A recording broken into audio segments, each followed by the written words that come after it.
Pemirsa, PDI Perjuangan hari ini mengumumkan para calon kepala daerah yang akan maju di Pilkada 2024. Nama Anies Baswedan dan Rano Karno pun sempat ramai digadang-gadang akan maju di Pilgub Jakarta. Namun sampai di akhir pengumuman nama calon gubernur dan wakil gubernur Jakarta tak juga diumumkan. Ada apa dengan PDI Perjuangan dan Anies Baswedan?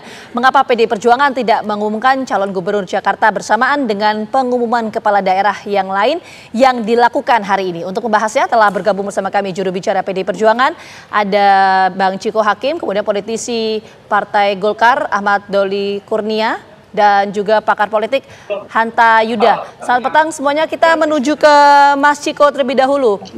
Mas Chiko, PDI Perjuangan belum mengumumkan siapa calon yang akan diusung di Pilgub Jakarta ini memang karena belum ada tokoh yang dikantongi namanya oleh PDI Perjuangan, atau sebenarnya sudah ada tapi strategi dari PDI Perjuangan aja di last minute nanti diumumkannya?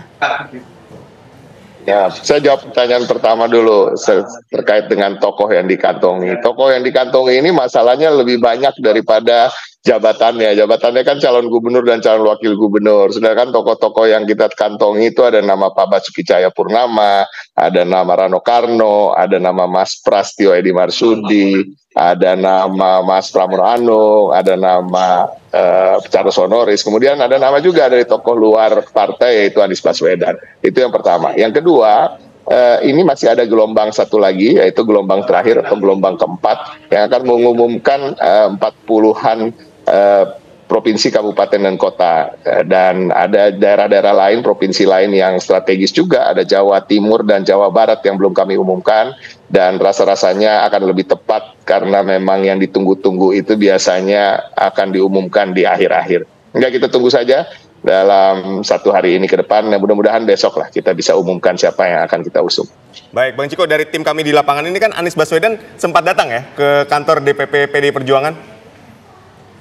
Saya juga mendengar begitu, walaupun saya nggak sempat berpapasan, saya sendiri sekarang berada di DPP. Iya, bisa dikonfirmasi nggak tapi Mas Chiko, betul itu ada kedatangan dari Anies Baswedan? Waduh, nggak ada yang bisa saya konfirmasi di sini. Tapi sepertinya begitu ya, banyak foto yang beredar, banyak juga kasak-kusuk yang mengatakan begitu. Tapi itu biasa aja, banyak juga para calon kepala daerah yang tadi saya sempat berpapasan yang bukan hari ini untuk diumumkan, yaitu masuk dalam gelombang keempat. Mungkin juga berbincang-bincang, bersilaturahmi dengan para tokoh-tokoh di DPP, senior-senior kami di DPP. Oke. Itu hal yang biasa. Bang Chiko, ini kan ada foto Anies meminta restu dari ibunya menggunakan kemeja tenun berwarna merah. Nah, ini seperti apa? Apakah memang Anies Baswedan ini sudah fix akan didukung oleh PDIP untuk menjadi calon gubernur Jakarta?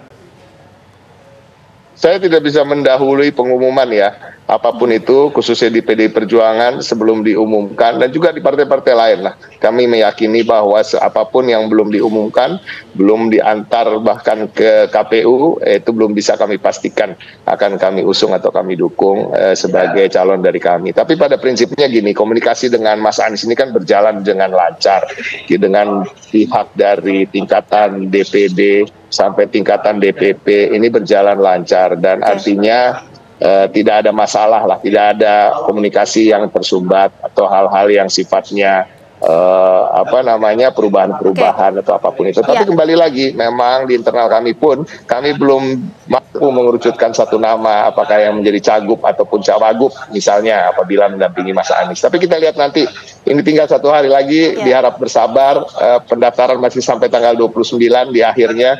Dan yang pasti kami akan mengumumkan karena akan ada tenggat waktu terkait itu. Oke, kita menuju ke Mas Hanta. Mas Hanta, tadi Mas Chiko menyampaikan ya, memang informasi yang beredar yang Mas Chiko dan juga teman-teman PDI Perjuangan lainnya dapatkan ya, memang Anies ada di kantor DPP PDI Perjuangan di saat Bu Mega mengumumkan calon kepala daerah yang akan diusung PDI Perjuangan.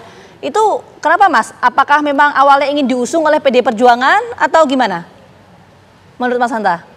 Ya, saya mencoba membaca dari luar, tentu ada dua perspektif, ada dua faktor internal dan eksternal. Dari internal PDI Perjuangan bisa dibaca mungkin soal cagup. Nah, memang menguat di Anies Baswedan, saya menduga juga karena Anies. Nah, mungkin Anies yang akan diusung, tapi bisa jadi ada kesepakatan yang belum tercapai tentang komitmen dan sebagainya, bisa jadi itu. Yang kedua, adalah bisa jadi dari komposisinya. Kalau satu cagup, ini cawagupnya. Apakah Rano Karno yang santer kuat atau ada terkoreksi nama-nama yang lain akan diusung di sisi ini, Vita. Nah, yang menarik adalah faktor eksternal. Tadi Mas Ciko sudah menyinggung, faktor eksternal itu bisa jadi ada strategi untuk ke publiknya, cara mengumumkan, mempublishnya kepada publik supaya memiliki efek kejut yang lebih klimaks, lebih meledak, karena ada Jawa Timur yang ditunggu-tunggu siapa yang akan menjadi lawan Bu Kofifa dan Mas Emil Dardak, dan juga di Jawa Barat pasti ditunggu siapa akan melawan Deddy Mulyadi. Jakarta akan diserangkaikan dengan dua daerah besar lumbung pemilih terbesar di Indonesia. Jakarta gengsi tertinggi barometer politik Indonesia, dan itu kan bisa meledak isunya yang paling ditunggu. Atau faktor eksternal yang lainnya, Mas Diko yang bisa menjawab tentunya. Kalau ada faktor-faktor eksternal lainnya yang lobby-lobby supaya apa yang terjadi, karena ada faktor Anies, agar Anies tidak maju dan sebagainya, kita tidak tahu. Faktor itu sangat mungkin terjadi dalam dinamika politik dalam waktu dekat ini. Nah, yang menarik selain itu adalah, Vita, menurut saya semakin kentara kuat ya. Ini kita lihat gambarnya, Mas Anies sudah menggunakan batik merah, berpamitan dengan ibunya, dan sudah ke PD Perjuangan. Kan kemungkinan Anies ini, kalau tidak ada perubahan, kecuali ada sesuatu yang membuat PD Perjuangan berubah. Saya melihat mengapa ini akhirnya terjadi. Padahal sebagian mengatakan keduanya kan diametral, habitat politiknya beda dan seterusnya. Satu, pertimbangan elektoralis, yang kedua pertimbangan strategis, dan yang ketiga pertimbangan teknis. Pertimbangan secara elektoralis apa? Karena PD Perjuangan tentu membutuhkan figur yang prospektif secara elektoral. Dan Anies kita tahu memiliki elektabilitas yang tinggi, selain Ridwan Kamil tentunya. Cukup tinggi dan kompetitif, melampaui Ridwan Kamil per hari ini sebagai incumbent. Ini menjadi faktor, jadi kalkulasi kemenangan. Itu membuat mereka melakukan perkawinan politik mungkin akan terjadi. Yang kedua, dari sisi strategis, keduanya memiliki persamaan politik yang sama. Katakanlah senasib secara politik, posisi politiknya juga sama, menyatukan dua kekuatan oposisi. Dan kita tahu PD Perjuangan adalah kekuatan partai yang secara resmi, yang jelas, yang terang, ada kekuatan oposisi per hari ini. Dan Anies Baswedan adalah salah satu representasi kekuatan politik oposisi itu. Nah, kalau dua kekuatan oposisi tanda petik ini kemudian melakukan konsolidasi, menyatu menjadi kekuatan yang besar. Jadi dalam adigium sederhananya, lawannya musuh kita adalah kawan kita di dalam politik. Nah, karena itu keduanya memiliki lawan politik yang sama. Apa Kim plus yang terkonsolidasi, yang sudah mengusung Ridwan Kamil, dan tentu ada figur Pak Jokowi, Pak Prabowo dan sebagainya. Dan terakhir yang satu lagi adalah alasan teknis, simbiosis politik mutualisme keduanya. Anies Baswedan punya elektabilitas tapi tidak punya boarding pass.